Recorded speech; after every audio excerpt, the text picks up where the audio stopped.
For every 3 climbers who attempt the summit of Annapurna, 1 never returns.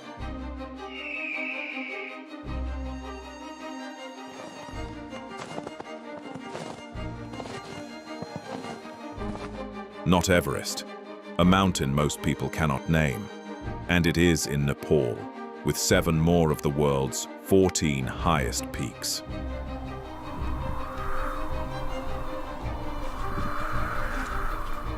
This country has never been colonized, not by the British who controlled everything around it, not by anyone. And these same mountains contain something that India and China have been quietly competing for decades. 12 proofs, the most extreme kingdom on Earth. Above 8,000 meters, the air contains 1/3 of the oxygen available at sea level.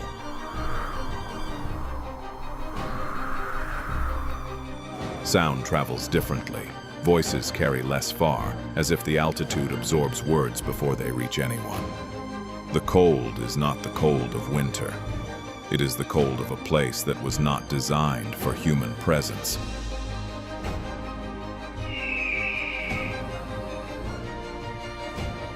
There is a zone on Everest called Rainbow Valley. It is named for the colors of the equipment belonging to the 200 and more bodies that were never brought down from the mountain. The altitude makes recovery impossible above a certain point. The families know this before they say goodbye.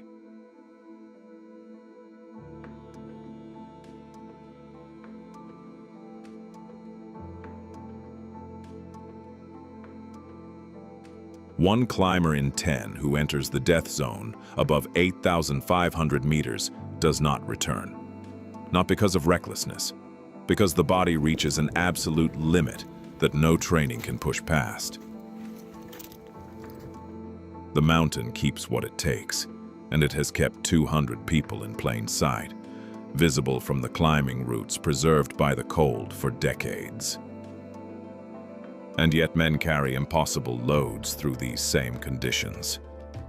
Their biology is different from yours.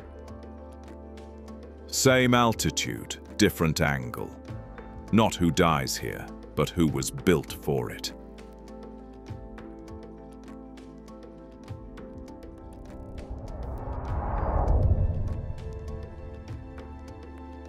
Sherpa porters carry loads that would break most backs across the Khumbu icefall, the most dangerous section of any Everest route, at altitudes where even helicopters struggle to operate. They move without supplemental oxygen. They move without insurance. They move at a pace that acclimatized Western climbers cannot match. Their lungs are measurably larger.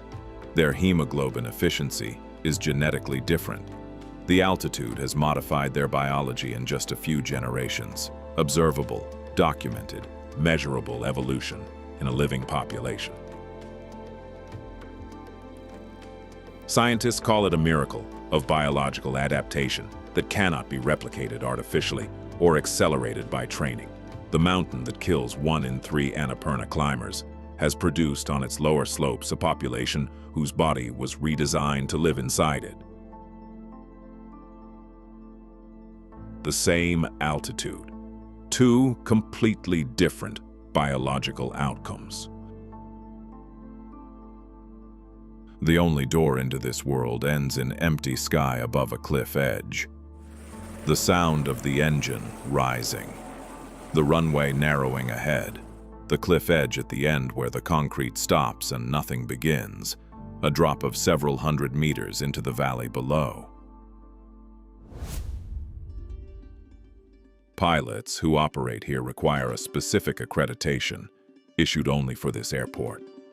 The visual geometry of the approach creates optical illusions that training on other runways does not prepare for. Tenzing Hillary Airport in Lukla is perched on a ledge carved into the cliff face at 2,845 meters. The runway is 527 meters long. Planes take off downhill. They land uphill. There is no go-around on approach. If the landing fails, there is no second attempt. It is the only access point for all Everest and Khumbu expeditions. On days when cloud covers the valley, which happens without warning, hundreds of climbers can wait for weeks. The mountain decides when they arrive and when they leave. Above this runway, carved into vertical cliffs for 10,000 years, something waits that no one has fully explained. Nepal is the oldest country in South Asia.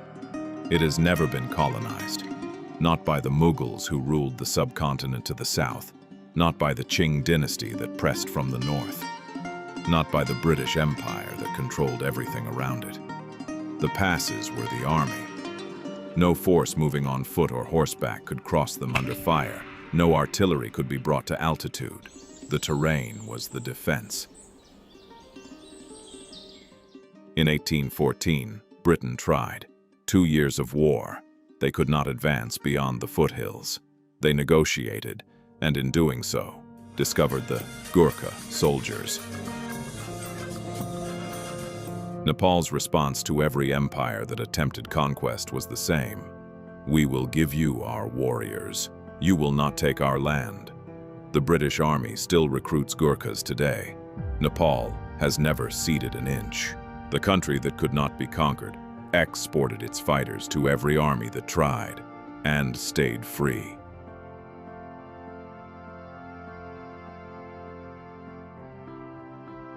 Under these passes, a gorge deeper than the Grand Canyon cuts through the rock. The sound of the river rises from below before you reach the edge. A low roar that grows, not loud but constant, as if something enormous is breathing under the rock. Then the walls open and the gorge appears.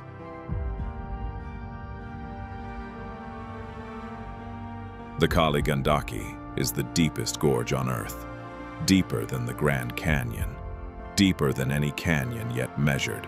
Almost no one outside Nepal knows it exists.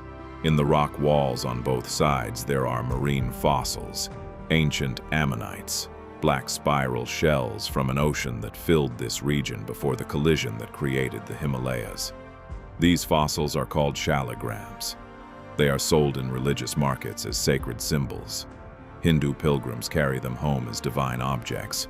An ocean that became a mountain became a god.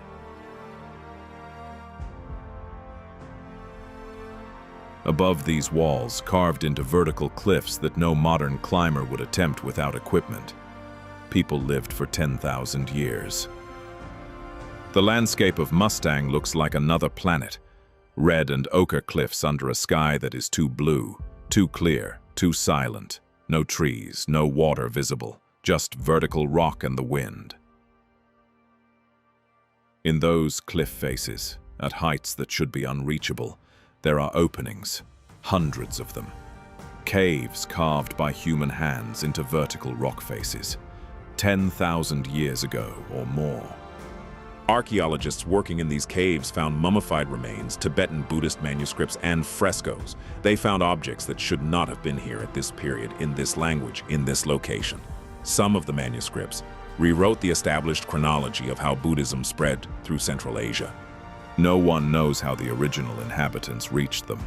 The caves are at heights that require ropes and technical climbing equipment today. 10,000 years ago, there were none. The mountain held a library that no one knew to look for, at an altitude no one believed was inhabited. Below these impossible caves, two of the world's largest economies are competing for something that flows from these same mountains. The rivers that descend from these glaciers carry more energy than most countries produce in a year. The water moves fast, the altitude creates pressure, and Nepal sits above it all. A country of 30 million people, on top of what is effectively the most powerful untapped energy resource in Asia. Nepal holds the world's second largest hydropower potential after Brazil. India already purchases Nepali electricity through cross-border agreements. China has been building infrastructure toward these rivers for years. The country that resisted military conquest for centuries is now navigating between the two largest populations on Earth, with water instead of armies. The same geography that made Nepal unconquerable has placed it at the center of the most important resource competition in Asia. And Nepal has not submitted to either side. It sells to both. It belongs to neither. The Gurkha deal, our soldiers for our freedom, has a 21st century version, our water for our independence. Brokoja. At dawn in Bhaktapur, the city wakes to temple bells. The streets are narrow, red brick worn smooth by centuries of footsteps. The air carries the smell of yak butter burning in small lamps, a gesture repeated every morning, without interruption, for 1,000 years. These temples were built without a single nail or screw. Wood and stone joined by friction alone, a system of interlocking joints that allows the structure to flex during seismic movement without collapsing. After the 2015 earthquake, 7.8 magnitude, 88 seconds, 9,000 dead, engineers studied the medieval construction technique and concluded they could not improve on it for this specific terrain and geology.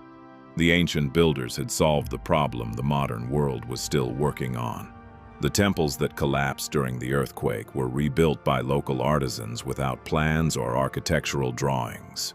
From oral transmission, knowledge passed through generations in words, not documents. The rebuilt structures are seismically identical to the originals. In this same city, a young girl lives in a palace. She is officially a goddess. The cremation fires at Pashupatinath burn day and night. Stone platforms on the riverbank, the Bagmati River below. Families bring their dead here. The fires are public. The grief is collective. Death is not hidden in Nepal. It is placed at the center of the city, beside the sacred water, for everyone to witness. Nepal's relationship with time is also different. The country uses the Bikram Sambat calendar. Today, in Nepal, the year is 2081. Not a tradition, not a cultural festival. The operating system of the country, banks, courts, government documents, newspapers, all dated 2081, 57 years ahead of every country Nepal trades with. The calendar was established before most of the empires that tried to conquer Nepal had formed. It has never been replaced. The country that resisted every external power also resisted the calendar they tried to impose. And in a palace a few streets away, time moves differently still, governed by a girl who is no longer quite a child and not yet ordinary. C10. The Kumari. In the Kumari Gar Palace in Kathmandu, a young girl lives in near total seclusion. She rarely leaves. When she appears at the window, during festivals, during official visits, the crowd below falls silent. She is the Kumari, the living goddess.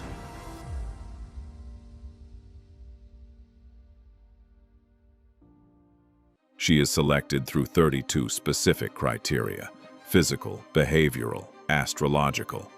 She must remain calm during a specific night ritual involving masked figures and animal sacrifice. She must show no fear. If she passes, she becomes the goddess until puberty, at which point she becomes ordinary again, and a new girl is chosen. The Prime Minister visits before major decisions. Senior government officials seek her blessing. Her single glance during a public appearance is believed to bring protection to the city. Former Kumaris have spoken about the disorientation of the return to ordinary life. The society that selected them has no established protocol for what comes after divinity. In the streets outside this palace, a disaster rebuilt a country from memory.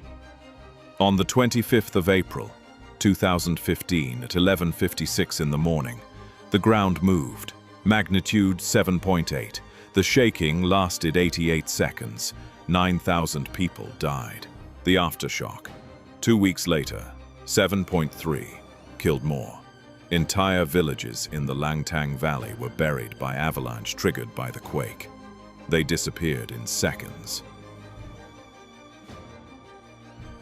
The temples of Bhaktapur that engineers had said were irreplaceable were rebuilt by local artisans without a single architectural drawing. The knowledge existed only in oral transmission, passed from master to apprentice, in words across generations that had never expected to need it. The rebuilt structures passed seismic testing. They are structurally identical to the originals. Nepal rebuilt without a blueprint, not because it had no choice, because the knowledge was already there, in the people waiting. The country that resisted every external power rebuilt itself from the inside. And 200 kilometers south, in a garden that changed the world, a tree still stands. The air becomes warmer and heavier as the trail descends toward the Terai. Yaks disappear. The vegetation changes, dense, tropical, green in a way the highlands never are. The sound of insects replaces the sound of wind. Nepal contains every climate on Earth within a few hundred kilometers of vertical change. In Lumbini, archaeologists found Ashoka pillars dating from the 3rd century BCE. They confirmed the exact location where Siddhartha Gautama took his first steps. Not a legend, a verified excavation, 1896. 200 kilometers east in Chitwan National Park, the one-horned rhinoceros was at 95 individuals in 1970. The species was functionally disappearing. Today, there are more than 700. One of the fastest megafauna population recoveries ever documented, achieved in collaboration with local communities, not by removing them. The country that kept its independence by working with its people applied the same logic to its wildlife. The rhinoceros survived for the same reason Nepal survived. This country was never conquered. Not by armies, not by earthquakes, not by extinction, not by time. It runs 57 years ahead of the rest of the world. The mountains do not promise comfort. They offer what no army has ever managed to take: